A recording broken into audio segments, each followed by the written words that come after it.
நம்ம ஊர் கிளைமேட்டுக்கு முட்டை போண்டா செய்யலான்னு சொல்லிட்டு தான் ஆச்சியோட மாவு தான் எடுத்திருந்தேன். 1/4 கிலோ பேக்கெட் அப்படியே எடுத்துக்கிட்டேன். அதில் அளவாக தண்ணி விட்டு மிக்ஸ் பண்ணி ஒரு பக்கம் வச்சுட்டு 5 முட்டை எடுத்து பாயில் பண்ணி எடுத்தாச்சு. 5 முட்டைங்கும்போது நம்ம கட் பண்ணோம்னா ஒரு 10 பீஸ் கிடைக்கும்.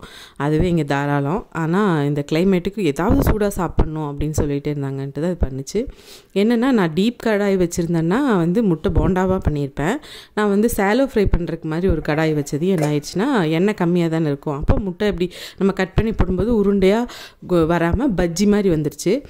இது என்ன போட்டிருக்கிறேன்னா நம்ம கொஞ்சம் ஸ்பைஸியாக கேட்பாங்க இல்லையா, அதனால் முட்டை கட் பண்ணதுக்கு மேலே கொஞ்சம் மிளகாத்தூள், அப்புறம் பெப்பரு, கொஞ்சமாக இட்லி பொடி இந்த மாதிரி தூவிட்டு அதை மாவில் டிப் பண்ணி பரட்டி போட்டுட்ருந்தேன்.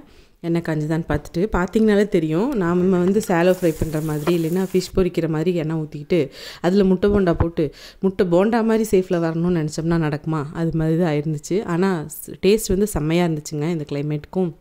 சரி, நீங்களும் ட்ரை பண்ணி பாருங்கள். அதேமாதிரி கடைசியாக இருந்த மாவில் 4 ஒரு 2 பப்படத்தை எடுத்து 4 பீஸாக கட் பண்ணி பப்பட பஜ்ஜியும் போட்டு எடுத்தாச்சு. ரொம்பவே நல்லா இருந்துச்சு. என்னென்னா நம்ம எப்போவோ பார்த்து இந்த அமீபாவெல்லாம் பார்க்குற மாதிரி இருந்துச்சு, மேலே மாவுகளெல்லாம் தூக்கி ஊற்றி அந்த மாதிரி. ஆனால் அந்த கிறிஸ்பியாக வர்றது வேணுங்கிறக்காக அப்படி போட்டது. கொஞ்சம் அந்த மாவு எண்ணெயில் பிரிஞ்சு வரும்போது வெந்து கிடச்சிதுன்னா கரெக்டாக இருக்குமில்ல, அதனால் அப்படி ஊற்றும்போது கொஞ்சம் அமீபா மாதிரியெல்லாம் இருந்துச்சு. நீங்களும் ட்ரை பண்ணி பாருங்கள். அமீபாவையில் முட்டை போண்டாவை கண்டிப்பாக ரொம்பவே நல்லா இருக்குங்க. ஆனால் டீப் கடாய் வச்சு பண்ணிங்கன்னா முட்டை போண்டாவாகவே வரும். வேறு எதுவுமே பண்ண வேண்டியதில்லை. இந்த மாதிரி மிக்ஸில் பண்ணினோம்னா டேஸ்ட்டும் சூப்பராக இருக்கும். கிளைமேட்டுங்க பொள்ளாச்சி அடிப்பொலியாக போயிட்டுருக்குதுங்க. ரொம்ப மழை. அதுக்கு இந்த சூடான பஜ்ஜி நல்லாயிருக்கும். தேங்க்ஸ் ஃபார் வாட்சிங்.